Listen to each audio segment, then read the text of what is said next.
ये कहानी राजू नाम का एक लड़के की है।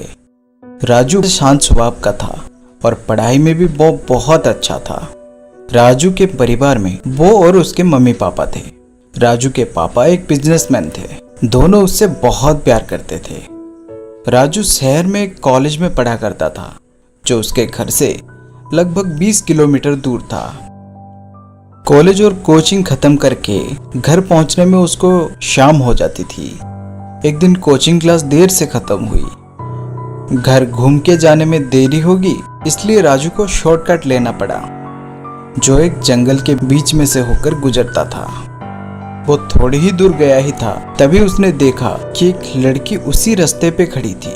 शायद वो उससे लिफ्ट मांग रही थी। वो लड़की बहुत सुंदर थी। इतनी रात को जंगल के बीचों बीच एक अकेली लड़की को देखकर राजू ने अपनी बाइक रोक ली उसे लिफ्ट देने के लिए।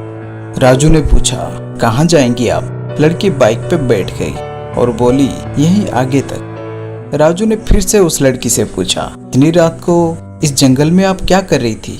लड़की बोली, इसी जंगल में ही मेरा घर है।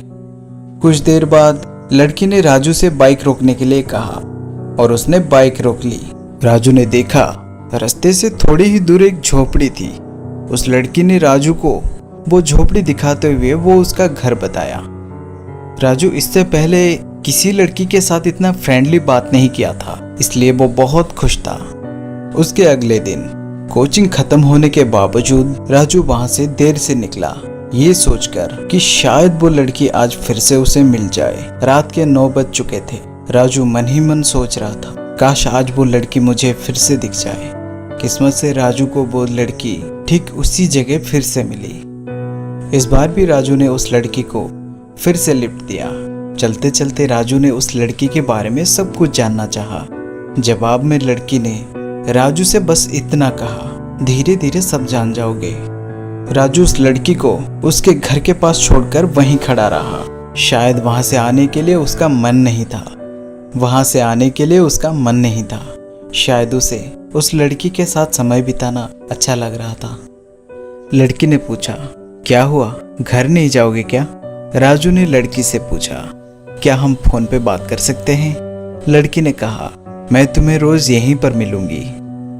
और उसके बाद राजू वहां से चला गया। शायद राजू उस लड़की से प्यार कर बैठा था। अगले दिन भी राजू ठीक उसी जगह उस लड़की का इंतजार किया।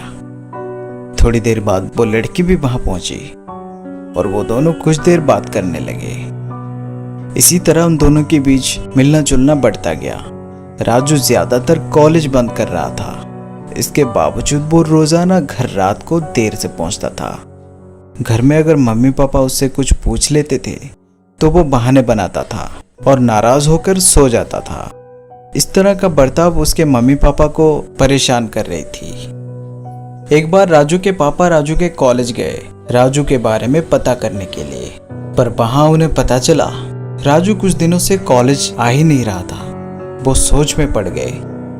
राजू घर से कॉलेज के लिए आता तो था, पर जा कहाँ रहा था? ये बात जानकर उसके पापा वहां से लौट गए। राजू घर लौटने के बाद उसके पापा वो कहाँ गया था पूछे। राजू के पास कोई जवाब नहीं था। वो गुस्से में बिना खाए पिए ही सो गया। उस दिन राजू की मम्मी पापा सो नहीं पा रहे थे। राजू के बर्ताव से उन्हें लगा राजू किसी गलत संगत में पड़ गया है। ठीक उसके अगले दिन राजू कॉलेज के लिए निकल गया और ठीक उसके पीछे पीछे उसके पापा राजू का पीछा करते हुए। राजू उस झोपड़ी के पास पहुंचकर हॉर्न बजाने लगा।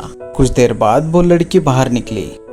राजू उस लड़की को लेकर एक पहाड़ी के पास गया। वहां दोनों बैठकर बातें करने लगे। राजू के पापा ये सब दूर से देख रहे थे। वो उसके पास गए और पूछे, तू अकेला यहाँ बैठकर किससे बात कर रहा है? और पापा को यूं अचानक देखकर राजू डर गया और डरते हुए उस लड़की की ओर देखा तो पता चला वो लड़की वहां कहीं भी नहीं थी। राजू के पापा उसे घर ले गए। घर पहुंचने के बाद उन्होंने राजू से माजरा क्या है पूछा और राजू ने भी डर के मारे पापा को पूरी सच्चाई बता दी। राजू के पापा राजू के ऊपर कोई बुरी आत्मा का साया है जानकर तांत्रिक बुलाकर उसे झाड़ फूक करवाए। उसके बाद राजू का बाहर जाना बंद हो गया। ऐसे कुछ दिन बीत गया। एक दिन रात को राजू सो रहा था। अचानक से उसकी नींद टूट गई। तभी उसने देखा वो लड़की उसके पास बैठी थी। इतनी रात को उस लड़की को अपने कमरे में देखकर राजू चौंक गया। राजू धीमी आवाज से उस लड़की से पूछा, तुम इतने रात को यहाँ कैसे आई? लड़की ने कहा, क्या तुम सच में मुझे भूल गए? राजू रोते हुए आवाज में कहा, नहीं, मैं तुम्हें नहीं भूला हूँ। लड़की ने राजू का हाथ पकड़ा और उसके साथ जाने के लिए कहा। राजू भी बिना सोचे उसके साथ चला गया। राजू को घर से जाते हुए उसके पापा देख लिए। जरूर कुछ गड़बड़ है ये सोचकर वो भी उसके पीछे पीछे गए, उसी पहाड़ी के ऊपर जहां वो दोनों अक्सर मिलते थे। राजू को उसके पापा पीछे से जोर जोर से पुकार रहे थे, पर वो सुन नहीं रहा था क्योंकि राजू उस लड़की के वश में था। आगे एक गहरी खाई थी। राजू उसी खाई की ओर बढ़ रहा था, इसलिए राजू के पापा दौड़ कर गए राजू को बचाने के लिए। राजू ठीक उसी खाई की ओर पैर बढ़ा ही रहा था कि तभी उसके पापा उसे पीछे से पकड़ लिए और एक सख्त चांटा जड़ दिए उसके गाल पर। पापा को सामने देखकर राजू चौंक गया। उसके बाद राजू के पापा राजू को घर ले आए और उससे ठीक अगले दिन वो राजू को उस लड़की के घर ले गए जहां पर वो लड़की रहती थी। सच्चाई ये थी, उस घर में 8 सालों से कोई नहीं रहता था। दरअसल वो एक खंडर था। ये सब देखकर राजू समझ गया कि वो जिस लड़की से प्यार करता था वो कोई साधारण लड़की नहीं, वो किसी की आत्मा थी।